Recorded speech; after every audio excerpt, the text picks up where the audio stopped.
Sugar से भी ज्यादा डेंजरस एक कार्ब है जो आप रोज खा रहे हो। हर कोई डॉक्टर कहता है कि शुगर पॉइजन है, सबसे डेंजरस कार्बोहाइड्रेट है, लेकिन शुगर से भी ज्यादा डेंजरस है ये कार्बोहाइड्रेट जिसके बारे में हमें कोई भी वार्न नहीं करता। और आज के जमाने में ये मोस्ट ऑफ द खाने में मौजूद है और अंदर से ही हमारी सेहत को खोखला करते जा रहा है।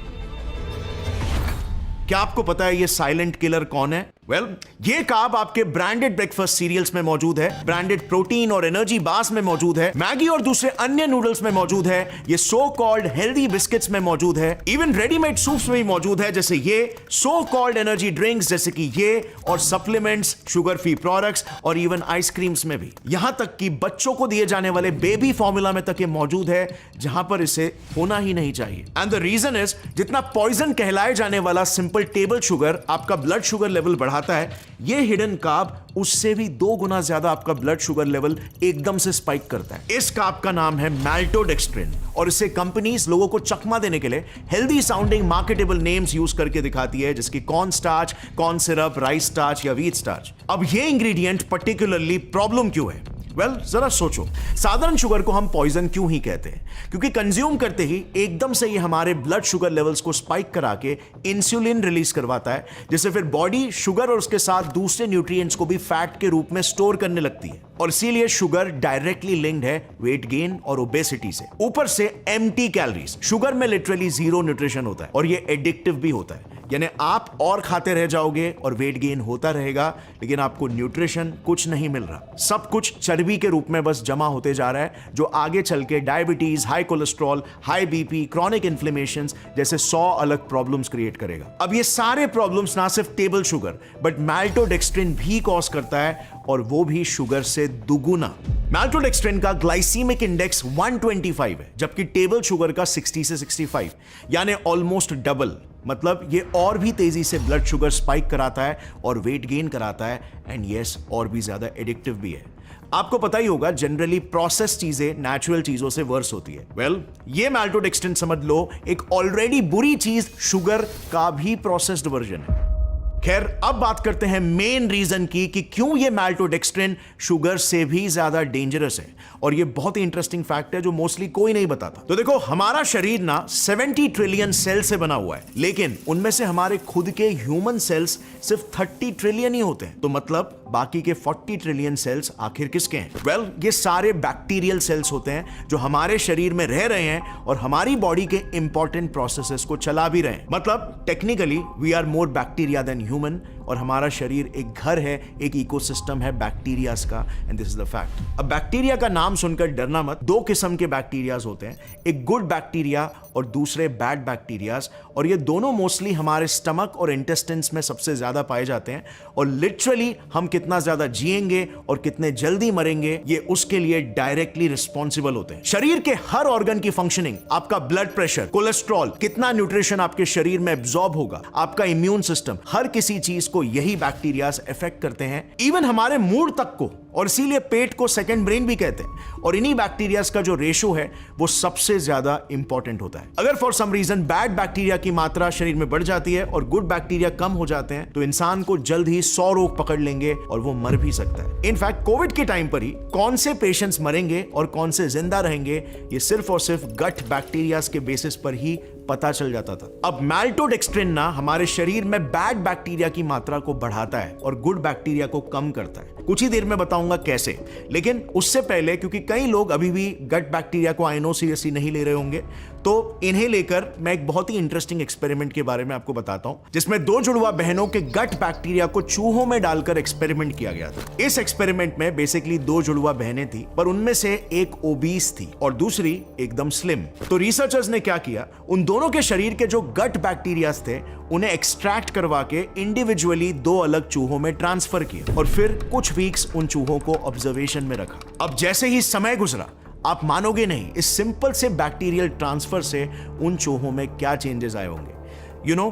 Just with in this short time, जिसमें बाय द वे उन दोनों चूहों के डाइट एकदम सेम रखे गए थे, उसमें जिस चूहे में स्लिम बहन के गट बैक्टीरियाज डाले गए थे वो स्लिम हो गया, और जिसमें ओबीस बहन के गट बैक्टीरिया डाले गए थे वो ओबीस हो गया। यानी सिर्फ बैक्टीरिया बदले और उससे तुरंत उन चूहों का पूरा शरीर ही बदल गया। इतने इंपॉर्टेंट होते हैं ये गट बैक्टीरिया। और मैल्टोडेक्स्ट्रिन क्या करता है? वेल, हमारे पेट में जो भी बैड बैक्टीरियाज है जैसे सैल्मोनेला, ई कोलाई वगैरह, ये इनका खाना बनता है, क्योंकि इसे मेटाबोलाइज करने के लिए जो रिक्वायर्ड एंजाइम्स चाहिए होते हैं वो सिर्फ पैथोजेनिक बैक्टीरियाज में ही होते हैं, आपके नेचुरल गुड गट बैक्टीरिया में नहीं, जिस वजह से ये बैड बैक्टीरिया तेजी से मल्टीप्लाई होने लगते हैं। आपने मम्मी को कहते हुए सुना होगा मुहावरतन तौर पर कि तंदूरी रोटी मत खाया करो, पाव मत खाया करो, वो पेट में जाकर चिपकते हैं।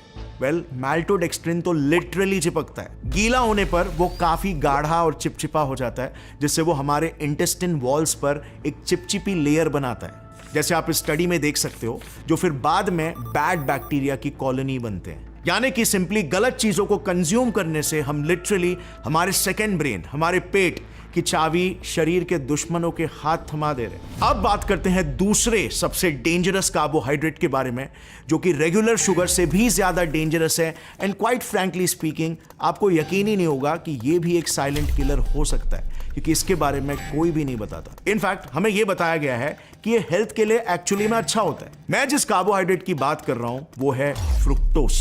यस, फ्रूट्स में पाया जाने वाला फ्रुक्टोस। शॉक लगा, राइट? हर डॉक्टर, हर मम्मी, हर न्यूट्रिशनिस्ट यही कहते हैं कि फ्रूट्स हेल्थ के लिए अच्छे होते हैं, जो कि सच भी है, लेकिन with a very big catch. Fruits में तो फ्रुक्टोस होता है। देखो, कोई भी डॉक्टर या न्यूट्रिशनिस्ट कहेगा कि जिस भी प्रोसेस्ड फूड में हाई फ्रुक्टोज कॉर्न सिरप ये इंग्रेडिएंट मौजूद है ना, उससे दूर रहो। इनफैक्ट यही हाई फ्रुक्टोज कॉर्न सिरप को न्यूट्रिशनिस्ट मैल्टोडेक्स्ट्रिन के लेवल के जितना ही डेंजरस इंग्रेडिएंट मानते हैं। लेकिन फिर आयरनी देखना, हर doctors on the other hand कहते हैं कि जितना हो सके फ्रूट्स खाओ। ये दोगलापन आखिर क्यों भाई? हाई फ्रुक्टोज कॉर्न सिरप में, as the name says, high मात्रा में फ्रुक्टोज होता है। और ये हाई मात्रा कितना है बाय द वे पता है? सिर्फ कुछ 52 से 52% और बाकी का 45 से 48% ग्लूकोज होता है। अब हमारे फेवरेट फ्रूट्स में ऑन दी अदर हैंड, जैसे apples, mangoes, grapes, watermelons, pairs etcetera में तो ये रेशियो 65% से 85% तक जाता है, यानी कि ऑलमोस्ट डबल। फिर भी फ्रूट्स को हेल्दी कहते हैं। अच्छा, अब दोगलापन को और बढ़ाने के लिए एक विचित्र फैक्ट बताता हूं। फ्रुक्टोज का ग्लाइसीमिक इंडेक्स सिर्फ 15 है, जबकि ग्लूकोज का 100 है। यानी कि ग्लूकोज आपका ब्लड शुगर तेजी से स्पाइक कराता है और फ्रुक्टोज नहीं। अब हाई ग्लाइसीमिक इंडेक्स वाले फूड्स, जैसे हमने मैल्टोडेक्स्ट्रिन के एग्जांपल से जाना था, हेल्दी नहीं होते और उनका कंजम्पशन एकदम लिमिटेड रखना चाहिए। तो फिर फ्रुक्टोज और हाई फ्रुक्टोज कॉर्न सिरप में प्रॉब्लम क्या है भाई? ये तो लो ग्लाइसीमिक इंडेक्स वाले फूड्स है ना। अब देखो, बात कुछ ऐसी है ना, फ्रुक्टोज अब तक का सबसे मिसअंडरस्टूड शुगर है, और इस दोगलापन को हटाने के लिए हमें एकदम फंडामेंटल लेवल पर समझना होगा कि नंबर 1, फ्रुक्टोज शुगर में प्रॉब्लम ही क्यों है। नंबर 2, क्या फ्रूट्स को भी खाना अनहेल्दी है। नंबर 3, क्यों ग्लूकोज, जिसका ग्लाइसीमिक इंडेक्स उससे 6 से 7 गुना ज्यादा है, वो पैराडॉक्सिकली फ्रुक्टोज से ज्यादा हेल्दी है। तो देखो, फ्रुक्टोज में ना जो सबसे फंडामेंटल प्रॉब्लम है वो ये है कि उसे हमारा बॉडी उस तरह से मेटाबोलाइज यानी कि डाइजेस्ट नहीं कर पाता जिस तरह से ग्लूकोज को करता है। Let me explain. बॉडी के लिए हमेशा से glucose primary source of energy रहा है और फ्रुक्टोज सेकेंडरी सोर्स। तो जैसे एक हाइब्रिड कार एक टाइप के फ्यूल को बहुत ही एफिशिएंटली यूज कर पाती है और अच्छा माइलेज देती है, लेकिन दूसरे किस्म के फ्यूल को वो बस काम चलाऊ तरह से, मतलब इतना एफिशिएंटली नहीं यूज कर पाती। ठीक उसी तरह हजारों लाखों सालों तक फ्रूट्स कभी भी हमारा मेन सोर्स ऑफ डाइट नहीं रहा है। बहुत रेयरली ह्यूमंस हाई फ्रुक्टोज वाले फ्रूट्स जैसे एप्पल्स, मैंगोज, पेयर्स एटसेट्रा खाया करते थे, अगर वो लकी रहे तो, वरना मोस्टली हमारा डाइट ग्लूकोज और प्रोटीन रिच ही रहता था। इस वजह से लाखों सालों के एवोल्यूशन की वजह से हमारा बॉडी ग्लूकोज को एफिशिएंटली मेटाबोलाइज और यूज करने के हिसाब से बना। अब देखना फ्रुक्टोज क्यों ग्लूकोज के मुकाबले ज्यादा डेंजरस है। जब हम ग्लूकोज को कंज्यूम करते हैं, वो ब्लड शुगर को स्पाइक तो कर देता है, लेकिन फिर बॉडी इंसुलिन रिलीज करती है, जो इन्हीं ग्लूकोज मॉलिक्यूल्स को सेल सरफेस ट्रांसपोर्टर GLUT4 के जरिए हमारे सेल्स में भरने लगते हैं। अब यहां पर इंसुलिन वो प्राइमरी हार्मोन होता है जो रेगुलेट करता है कि कितना ग्लूकोज फैट में कन्वर्ट होगा और कितना एनर्जी में कन्वर्ट होगा, जो एनर्जी हमारे सेल्स वगैरह यूज करेंगे उनके फंक्शनिंग के लिए। बट फ्रुक्टोज के केस में ना, इंसुलिन इसे रेगुलेट नहीं करता। और इसीलिए ये GLUT5 ट्रांसपोर्टर्स के जरिए सेल्स में कितने भी मात्रा में बिना रेगुलेशन के खुलेआम घूमने लगते हैं, जहां पर फिर इन्हें एक एंजाइम फ्रुक्टोकिनेस फैट्स में कन्वर्ट करके स्टोर कर देता है। और यही है इसका प्रॉब्लम नंबर 1। अब दूसरा, इससे भी बड़ा प्रॉब्लम यह है कि फ्रुक्टोज एक ऐसा कार्बोहाइड्रेट है जिसको जितना भी आप खा लो आप कभी भी सैटिस्फाइड फील नहीं करोगे। और यह भी रीजन है कि companies high fructose corn syrup को इतना क्यों यूज करते हैं ओवर एनी अदर शुगर। देखो, मैकेनिज्म एकदम सिंपल है। फ्रुक्टोज शरीर में हंगर रेगुलेटिंग हार्मोन्स जिसकी ग्रेलिन जो हमें भूख लगने का सिग्नल देती है उसे बढ़ाता है, और लेप्टिन जो सैटिस्फाइड फील कराने का सिग्नल भेजता है उसे ब्लॉक करता है। नतीजा, आप अनकंट्रोलेबली खाते चले जाते हो लेकिन आपकी भूख कभी भी नहीं मिटती। एंड नॉट टू फॉरगेट, ये सारा का सारा सब कुछ फैट के रूप में स्टोर हो रहा है। जैसे देखो, इस रिसर्च ने क्लियर लिंक एस्टैब्लिश किया है फ्रुक्टोज कंजम्पशन इंक्रीज और ओबेसिटी एपिडेमिक का, and that is why fructose can be a sweet poison. And finally, high fructose even though insulin से रेगुलेट नहीं होता, लेकिन quite weirdly insulin sensitivity cause करता है, जो डायबिटीज जैसी बीमारियां कॉज करती है। और रिसर्चर्स के अनुसार लॉन्ग टर्म में फ्रुक्टोज शरीर में बैड कोलेस्ट्रॉल को भी बढ़ाता है, जो आगे जाकर हार्ट डिजीजेस कॉज करने का खतरा बनाते हैं। So now you might be wondering कि ये सब का मतलब क्या है? क्या फ्रूट्स खाना बंद कर देना चाहिए? वेल, आज जो हमने नया सीखा ना, अब इस इंफॉर्मेशन को मैक्रो कॉन्टेक्स्ट में समझते हैं। देखो, फ्रुक्टोज पर 60+ स्टडीज को समझने के बाद एक मेटा एनालिसिस किया गया जिसमें यह पाया गया कि 50 ग्राम से कम फ्रुक्टोज बॉडी में कोई लॉन्ग टर्म प्रॉब्लम्स क्रिएट नहीं करता, बट उससे ज्यादा जाते हैं तो फैट डिपोजिशन और इंसुलिन सेंसिटिविटी जैसे प्रॉब्लम्स आने लगते हैं। अब अगर हम फ्रूट्स की बात करें तो देखो, फ्रूट्स में क्वांटिटी के हिसाब से आज के मॉडर्न प्रोसेस फूड्स के मुकाबले काफी लिमिटेड फ्रुक्टोज होता है। जैसे एक एप्पल, एक बॉल ग्रेप्स, एक पेयर में 12 ग्राम ऑन एन एवरेज होता है। तो मतलब आप 4 से 5 पोर्शंस खा सकते हो, जो कि फिर भी मोर देन नॉर्मली होगा जितना लोग डेली बेसिस पर खाते हैं। बट फ्रूट्स में आपको फ्रुक्टोज के साथ फाइबर्स, विटामिन्स, मिनरल्स और फाइटोकेमिकल्स मिलते हैं, जो आपके बॉडी में इन्फ्लेमेशन और स्ट्रेस को रिड्यूस करते हैं। तो फ्रूट्स न्यूट्रिशन पैक्ड होते हैं, एम्प्टी कैलोरीज नहीं। बट मेन प्रॉब्लम कहां पे आती है? प्रोसेस्ड फूड्स में, जहां पर हाई फ्रुक्टोज कॉर्न सिरप के रूप में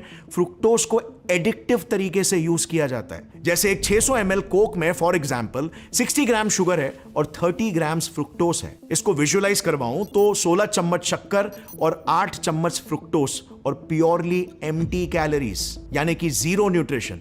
सो फ्रुक्टोज के एडिक्टिव नेचर की वजह से हम इसे पीते ही चले जाते हैं और ये बिल्कुल एम्प्टी कैलोरीज होते हैं। सो नो न्यूट्रिशन, सिर्फ शुगर्स। अब ये तो सिर्फ एक एग्जांपल मैंने दिया, ऐसा अनगिनत प्रोसेस्ड फूड्स में होता है जिनमें भी high fructose corn syrup, invert sugar, cane sugar, sucrose etcetera, ये सब कुछ मोस्टली सेम ही है, सिर्फ मार्केटिंग गिमिक्स है, क्योंकि इनमें फ्रुक्टोज कॉन्सेंट्रेशन अप्रोक्सीमेटली 50% ही होता है। बस सिर्फ कुछ 3 या 4% कम ज्यादा कुछ नहीं बदलता, बस सिर्फ मैन्युफैक्चरिंग प्रोसेस बदला और नया नाम मिल जाता है। इनमें से जैसे invert sugar, cane sugar Indian products में ज्यादा यूज किए जाते हैं, जिनमें फ्रुक्टोज कॉन्सेंट्रेशन 50% होता है, जो कुछ टाइप्स के हाई फ्रुक्टोज कॉर्न सिरप जैसे HFCS 42 से ज्यादा है, जो यूएस जैसे कंट्रीज में आइसक्रीम्स, बिस्किट्स वगैरह में यूज किए जाते हैं। प्रोसेस्ड फूड्स फ्रुक्टोज के एडिक्टिव नेचर को ही यूज करते हैं ताकि आप ज्यादा क्वांटिटी में कंज्यूम करें और रिजल्टेंटली वेट गेन होने लगता है। और इसीलिए ही तो रिसर्चर्स फ्रुक्टोज इंक्रीज को ओबेसिटी से लिंक कर रहे हैं। रिमेंबर,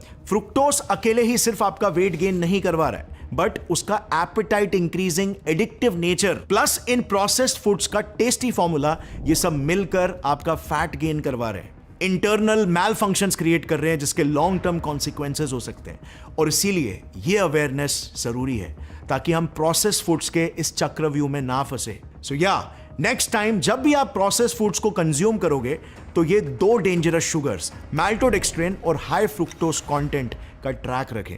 देखो, एकदम लिमिटेड अमाउंट्स में शॉर्ट पीरियड ऑफ टाइम में ये हेल्थ को डिस्ट्रॉय नहीं करेगा, लेकिन ये स्लो पॉइजन की तरह है जो धीरे धीरे हेल्थ को डैमेज करेगा। और इस वजह से आपको इन्हें हैबिचुअली, हैबिट के तौर पे आपके डाइट और लाइफस्टाइल में लिमिट करना है। और कॉन्शियसनेस और अवेयरनेस ही इस पॉजिटिव बदलाव का फर्स्ट स्टेप होगा।